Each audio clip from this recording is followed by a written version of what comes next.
Bienvenue sur votre chaîne préférée, Défi Techno. Aujourd'hui, nous parlons des systèmes de lanceurs de roquettes, HIMARS, commandés par l'armée royale marocaine. Depuis plusieurs années, existe un climat de rivalité exacerbé et de course à l'armement entre le Maroc et l'Algérie voisine. Au cœur de ces tensions, figure le conflit du Sahara occidental, ex-colonie espagnole, qui oppose depuis 1975 le Maroc au Front Polisario indépendantiste, soutenu par Alger. Le Maroc, qui contrôle 80% du Sahara occidental, propose un plan d'autonomie sous sa souveraineté pour ce territoire désertique de 266 000 km², situé au nord de la Mauritanie. Le Polisario, lui, réclame un référendum d'autodétermination. Le Maroc est un allié proche des États-Unis, qui continue de saluer récemment l'engagement de Sa Majesté le roi Mohamed VI à renforcer la paix, la prospérité et la sécurité dans la région et dans le monde.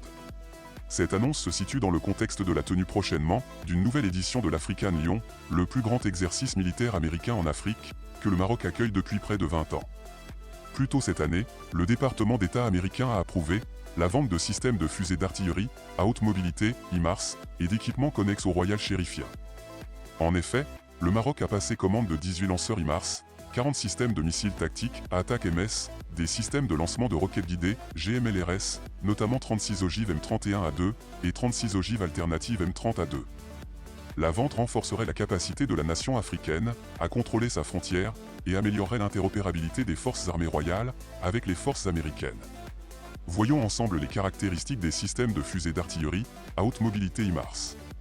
Le M142 HIMARS, High Mobility Artillery Rocket System, est une version plus légère du système de fusée à lancement multiple M270 MLRS.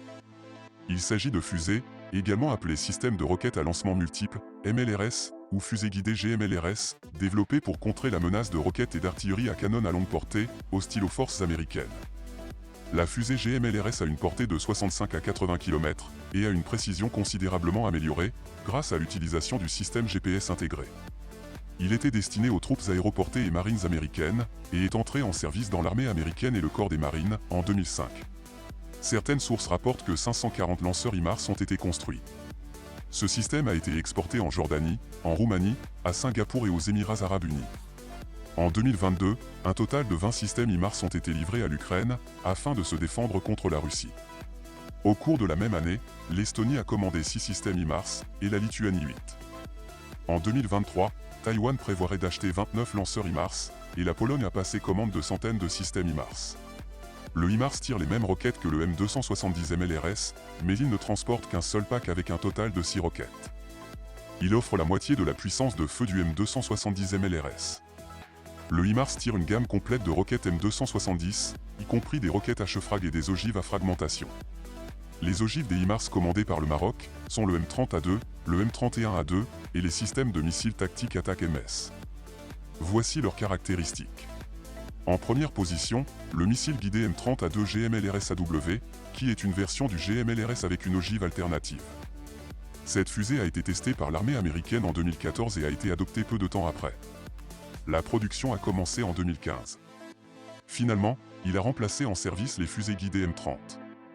Le M30A1 pourrait être une désignation des fusées M30, équipées d'ogives alternatives. Il s'agit d'une ogive à fragmentation de 90 kg. Il explose à environ 10 mètres au-dessus du sol, pour disperser ses 160 000 fragments. Cette ogive est efficace contre les cibles de zone, y compris les troupes, les véhicules, les radars, les postes de commandement avancés. Il répond également aux exigences de la politique américaine sur les munitions non explosées. La portée de tir est de 65 à 70 km. En seconde position, les missiles guidés M31A2, qui sont une version encore améliorée du M31A1. En 2019, il a remplacé en production les précédentes variantes M31. Cette fusée a une portée de 65 à 70 km. Certaines sources rapportent que la portée maximale est de 92 km. En troisième position, le système de missiles tactiques MGM-140 Attack MS, Army Tactical Missile System, qui est un missile sol-sol de type balistique tactique, destiné aux lance-roquettes multiples M270 MLRS et au système M142 HIMARS. D'une longueur de 4 mètres, un diamètre de 0,61 m, les attaques MS peuvent atteindre la vitesse de Mach 3, soit 3700 km/h. Ce missile a une portée de 128 à 300 km, selon la version. Le HIMARS peut lancer un seul missile tactique MGM-140 Attack MS. Le HIMARS est monté sur un camion militaire FMTV 6x6 de 5 tonnes. Le véhicule est propulsé par un moteur diesel Caterpillar 3135 ATAC de 6,6 litres, développant 290 chevaux. Le HIMARS est exploité par un équipage de 3 personnes, comprenant le commandant, le conducteur et le mitrailleur. Le rechargement est effectué par l'équipage en 4 à 5 minutes. Il est assisté par une grue intégrée. Les roquettes de rechargement sont transportées en escortant le véhicule de ravitaillement MTVR MK37. Le camion de ravitaillement transporte 2 ensembles de roquettes de rechargement et est équipé d'une grue intégrée. Il peut également tracter une remorque avec 2 autres modules.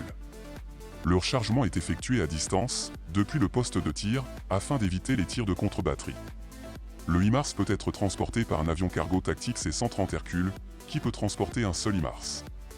L'avion cargo tactique C-17 Globemaster T3 est lui, en mesure de transporter 3 systèmes HIMARS chargés, ou 4 vides. Ce système d'artillerie est rapidement déployable. Il peut être brièvement transporté par avion n'importe où dans le monde. De plus, ces véhicules à roues peuvent s'auto-déployer sur de longues distances. Le système M270 MLRS à chenilles est normalement transporté sur une remorque. Pour finir, les systèmes HIMARS, qui sont des armes de frappe de précision, viennent renforcer les capacités de Rabat à défendre son territoire. Le département d'État américain aurait également approuvé la vente possible d'armes à distance conjointe JSOW, Joint Standoff Weapon Program System, pour les avions de chasse F-16 de l'armée de l'air royale marocaine. La portée du missile JSOW, de 22 à 117 km, lui permet d'engager des cibles à une distance de sécurité. Ainsi, le missile air-sol augmenterait également le potentiel de partenariat maritime de l'armée de l'air royale marocaine. Si vous aimez nos vidéos, likez, abonnez-vous à la chaîne et cliquez sur la cloche de notification pour recevoir d'autres vidéos. À très bientôt.